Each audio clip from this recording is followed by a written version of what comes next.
नाज़रीन, राजस्थान जो कि इंडिया में है, वहाँ के एक शख्स राजू शर्मा जो कि हमारे हिंदू भाई है, उन्होंने नबी करीम सल्लल्लाहु अलैहि वसल्लम की शान में पैगम्बर्रो पैगाम जो कि मारवाड़ी ज़बान में है वो किताब लिख दी है।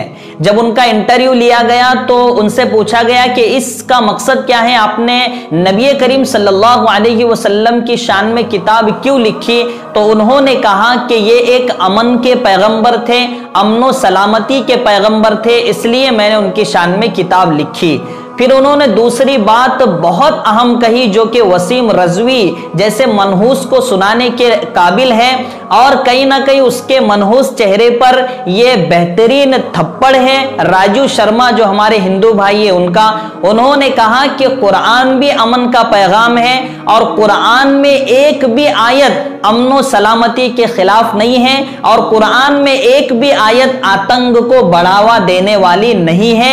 ये राजू शर्मा के जुमले। यकीनन वाक़यतन अल्लाह जब काम लेने पर आता है तो किसी से भी ले सकता है, अल्लाह को किसी की जरूरत नहीं है।